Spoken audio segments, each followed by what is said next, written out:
Ani ng sining, diwa at damdamin.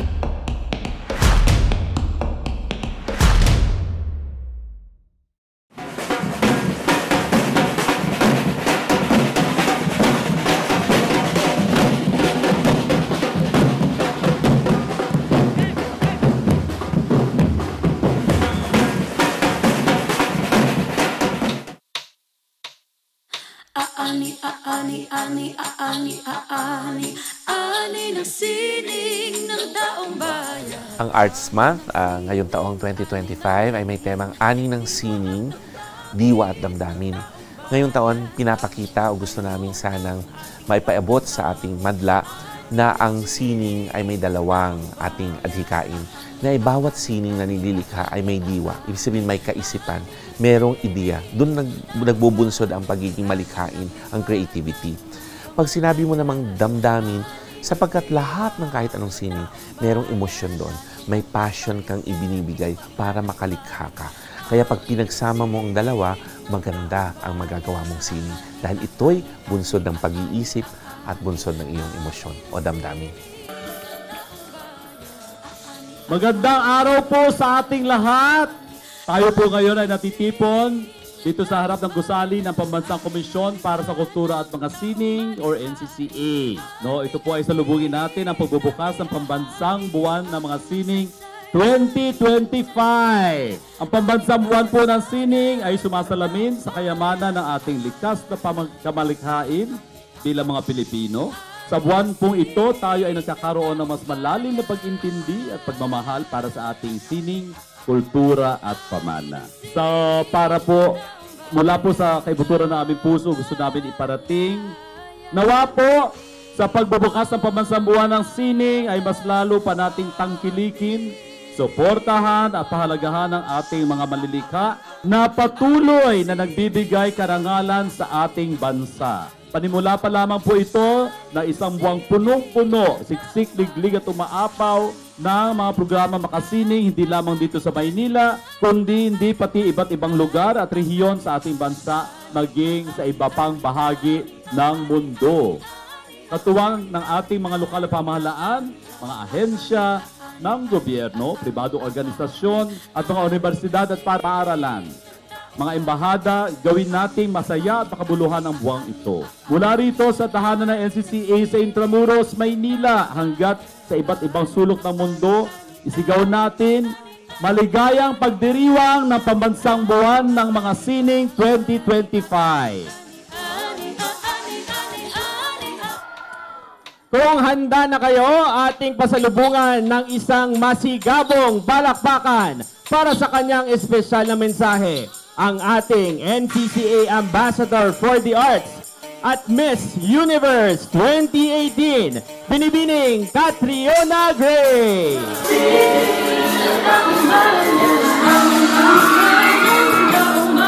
Thank you so much to the NCCA Executive Director, Dr. Eric Gerudo. Also, I would love to acknowledge Commissioner for the Subcommission of the Arts, Sir Arvin Villalon, and also to the Chairman sa Commission ng Wikang Pilipino, Dr. Arthur Casanova, and also to the heads of our NCCA programs at po sa inyong lahat. Good morning po. It is such a pleasure to be back for the 6th year as the Arts Ambassador for the NCCA. Yung love ko for our Filipino arts and culture really started many years ago, but it is such a pleasure to be able to continue to lend my voice and platform to sharing the diverse and vibrancy of Filipino arts and culture as Arts Ambassador. Theme of our National Arts Month for February is Diwa at Damdamin. And I think it's really poignant to say na the creation process or pursuing creativity is something that feeds the soul, but also it inspires others to forgo or to go under the same path and to be able to create other things, to be able to push what we thought is possible. And art inspires, art uplifts, art is something that we can leave behind. So I hope that this Arts Month, you can all join us. Ang dami-dami ng mga events that are happening around Metro Manila and also yung iba't ibang provinces. It will give me a lot of joy to see you all there. And again, maraming salamat to the NCCA for the continued trust to be your arts ambassador this 2025.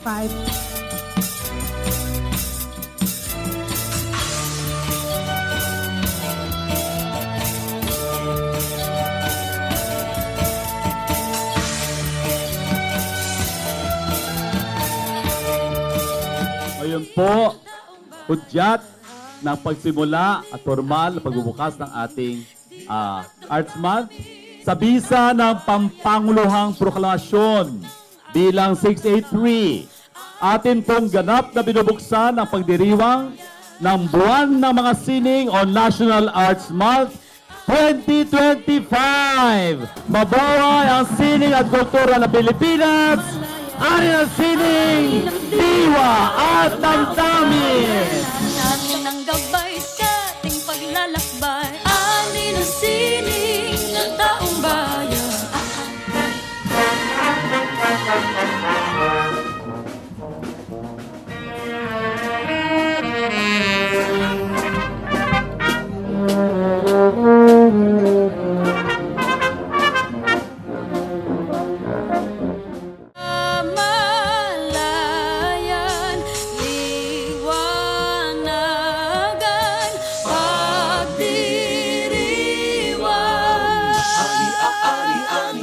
Ani ng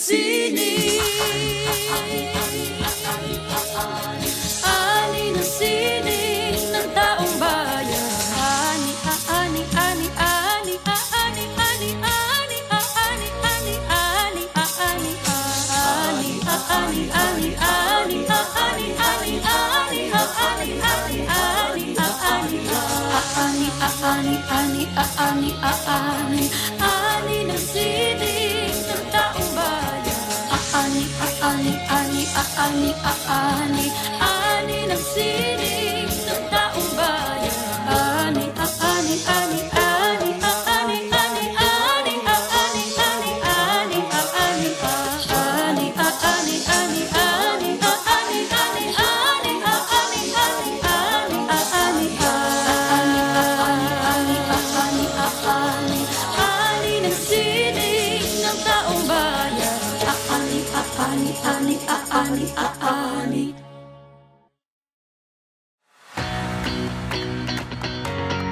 Muli isang magandang umaga po sa ating lahat at maligayang pagdating sa Museo de Intramuros. Intramuros has long stood as a silent witness to the creativity and craftsmanship of Filipinos, an enduring masterpiece that embodies our nation's cultural legacy.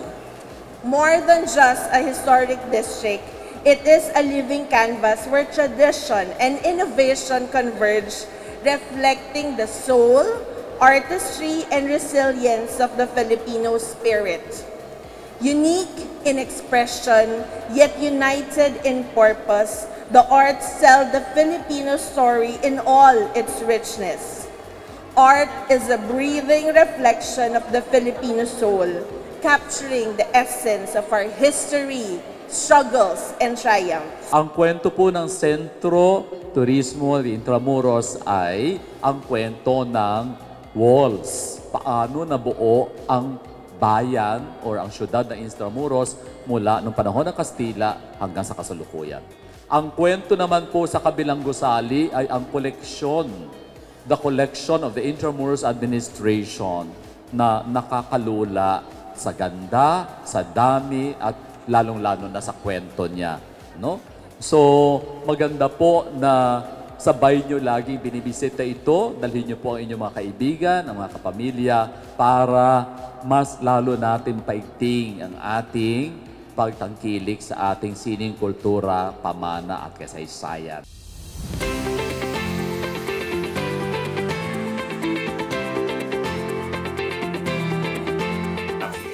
Ipinagdiriwang ang buwan ng mga sining o National Arts Month ngayong 2025 ang mga mukha ng kagandahang nasa diwa at damdamin ng bayan.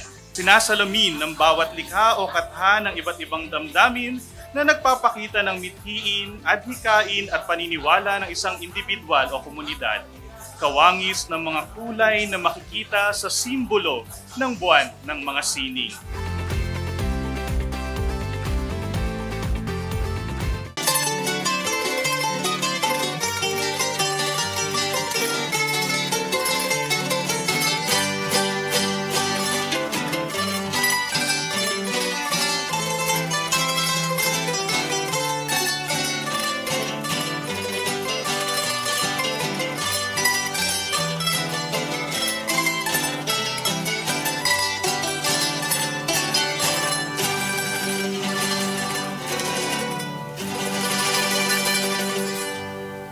I would like to thank the efforts of the whole NCCA team, led by Dr. Eric Zerudo, and of course Commissioner Arvin Manuel Villalon, and the Subcommission on the Arts. I'm happy to see the Subcommission of the Arts members here in full force. Palakpakan natin sila. And of course, our friends from the National Museum are also here, and many more. Welcome everyone, no? Tuloy pa rin ang Arts Month. Tuloy pa rin ang pagdiwang ng mga sining sa buhay ng mga Filipino. It is fitting to have this opening at the Metropolitan Theater. So makikita mo niyang parang international, global na mga images, pero meron din local images katulad ng paggamit ng bamboo. So just like we have Indian influence in this building, but also local images of the bamboo, ganun din yung the art of the Philippines, which the NCCA takes pride in promoting these elements which are both global and local. You will also see that Dr. Eric Zerudo and his team has designed the facade decorations, say Building Intramuros and the Met, in such a way as to unite the craft of bamboo whittling, yung kaskas o ginsingkaban, with the Art Deco architecture of Juan Arellano. In the Philippine setting, there's the message that there is unity between the so-called arts and crafts. We use the English word for crafts, which is craft, and we use the word sining for art, but in fact, we do not have a word that exactly means craft. For the Filipino, all creativity is art. Sining, likha, these are the words we use, refer to both arts and crafts. So walang distinction. So that is the message in all of this that we're trying to integrate also into the program of the NCCA. Today, we hope in lighting up the Metropolitan Theater, we provide a direction for an onward journey for the arts. I hope that in the coming year, we continue to light the way for the youth, for our communities, using the power and energy of all the arts. Mabuhay ang buwan ng sining, mabuhay ang NCCA, mabuhay tayong lahat. Through the years, NCCA, with or without the grants, ay mga tao ay nagdiriwang na ng National Arts Month. Nakita namin yan nung nagkaroon ng panawagan ang Secretariat through the PAEO para ipalista ang mga activities sa National Arts Month. Kahit wala kaming grants na ibinibigay, isang broadsheet talaga, really for all the different regions. So palakpakan natin ang ating bansang Pilipinas dahil buhay itong konsepto ng sining. Tuwing Pebrero, hudyat ng pagsisimula ang pagpailaw ng Metropolitan Theater na sana tuwing Pebrero makikita ng lahat ng dumadaan ay Arts Month na, buwan na ng mga sining sapagkat nailawan na ang Metropolitan Theater.